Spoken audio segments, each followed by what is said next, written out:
Good morning class 9। कल हमने आपके चैप्टर डाइवर्सिटी में डिस्कस किया था मोड ऑफ़ न्यूट्रिशन को। आज हम डिस्कस कर रहे हैं क्लासिफिकेशन एंड इवोल्यूशन को। ऐसे कैरेक्टरिस्टिक्स जो पहले से आ चुके थे, जो ज़्यादा फंडामेंटल नहीं हैं बट कैरेक्टरिस्टिक हैं, जो एग्जिस्टेंस में बाद में आए, तो ये हमें इवोल्यूशन से मिले। यानी जो क्लासिफिकेशन है लाइफ फॉर्म्स का, वो इवोल्यूशन से बहुत क्लोजली जुड़ा हुआ है। इवोल्यूशन क्या है कि हमारे एंसेस्टर से अब तक हम में कितने कैरेक्टर्स उनके कॉमन हैं और हमारा बॉडी डिज़ाइन जो है वो हमारे सर्वाइव करने के अकॉर्डिंग कितना बेटर मॉडिफाइड हुआ है। इवोल्यूशन यानी कि ग्रेजुअल चेंज जो टाइम के साथ हमारी बॉडी में आते हैं। ये जो टर्म इवोल्यूशन था ये हर्बर्ट स्पेंसर ने दिया था। चार्ल्स डार्विन ने 1809 से 1882 में सबसे पहले ये जो आइडिया ऑफ इवोल्यूशन है इसे अपनी बुक ऑरिजिन ऑफ स्पीशीज़ में दिया था 1839 में। Classification system, 2 kingdom system of classification, 5 and modern scheme of 5 kingdom classification. 2 kingdom system जो था वो कैरोलस लीनियस ने दिया था 1758 में, जिसमें कि जो प्लांट होते हैं वो फिक्स्ड होते हैं और एनर्जी को ट्रैप कर लेते हैं, सन की एनर्जी को अपने अंदर ट्रैप करते हैं। कुछ प्लांट्स इनमें इंडेफिनेटली ग्रो कर जाते हैं। प्लांट सेल के अंदर सेल वॉल, क्लोरोप्लास्ट ये प्रेजेंट होते हैं। एनिमल्स जो होते हैं वो एक जगह से दूसरी जगह मूव कर सकते हैं, फूड के लिए, बेटर शेल्टर के लिए, रिप्रोडक्शन के लिए, नेस्टिंग के लिए, या अपनी बॉडीज़ को मतलब ग्रो कराने के लिए जो एक जगह से दूसरी जगह ग्रो करते हैं, उनका साइज़ भी बदलता है। एनिमल सेल में प्लाज्मा मेम्ब्रेन होती है। कुछ बेसिक डिफरेंस है प्लांट और एनिमल सेल में। इनमें क्या होता है जिसके कारण इन्हें 2 ग्रुप प्लांट किंगडम और एनिमल किंगडम में डिवाइड किया। लेकिन जो जर्मन जियोलॉजिस्ट थे E.H. हैकल 1886 में इन्होंने यहाँ पर एक 3rd किंगडम निकाला, प्रोटिस्टा, जो कि यूनिसेलुलर यानी एक सेल से बने हुए ऑर्गेनिज्म के लिए था। ये एक सिग्निफिकेंट डिफरेंस है जो एविडेंट माना गया है प्रोटिस्ट का।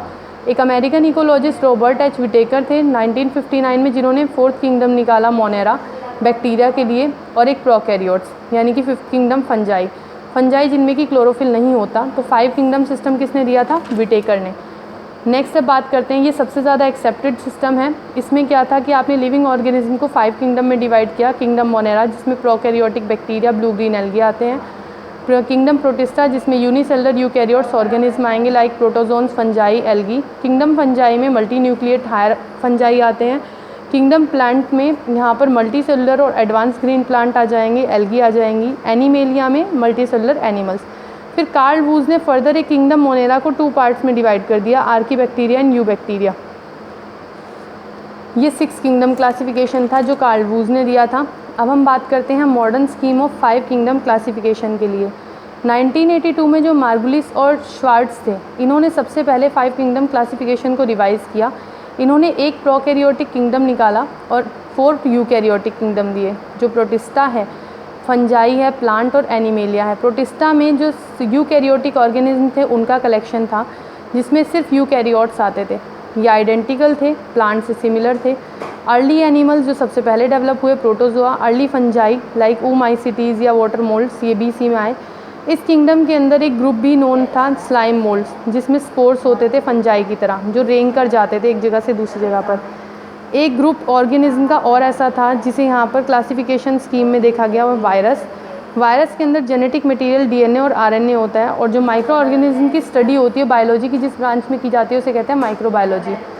अब हियरार्की ऑफ कैटेगरीज, ये हम पहले एक्सप्लेन कर चुके हैं कि हियरार्की होता है कि आपने जो अलग अलग टैक्सा हैं उनको किस तरह से अरेंज किया, हायर टू लोअर कैटेगरी। सबसे लोएस्ट कैटेगरी है स्पीशीज़। सबसे पहले आता है kingdom, then phylum, then class, फिर ऑर्डर, फिर फैमिली, फिर जीनस एंड देन स्पीशीज़।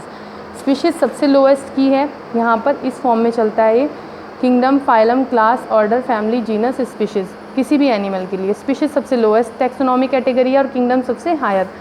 जो मॉर्फोलॉजिकल कैरेक्टर हैं जो उनके एंसेस्टर से मिलते हैं, उसके बेस पर हम इन्हें एक दूसरे से सेपरेट कर सकते हैं, किसी भी ऑर्गेनिज्म को।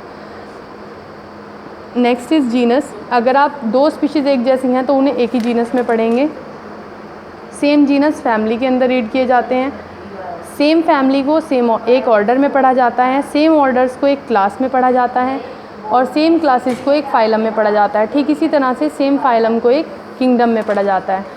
Next is mega diversity centre. Brazil, Colombia, Ecuador, ये ऐसी जगह हैं जहाँ पर मेगा डाइवर्सिटी सेंटर हैं। हियरार्कियल क्लासिफिकेशन ऑफ ह्यूमन बीइंग। अगर हम अब ह्यूमन बीइंग का देखें तो ह्यूमन बीइंग एनिमेलिया में आते हैं। फाइलम कॉर्डेट है, पिनोटोकॉर्ड प्रेजेंट है। Class mammalia, order primata, hominidae, homo and then sapiens, ये ह्यूमन बीइंग का नेम है। इवोल्यूशनरी हिस्ट्री ऑफ स्पीशीज़ क्या कहलाती है? फाइलोजेनी। और geographical distribution of plants and animal is biogeography. अब किंगडम मोनेरा के बारे में डिस्कस करेंगे, ये हम कल करेंगे। Thank you.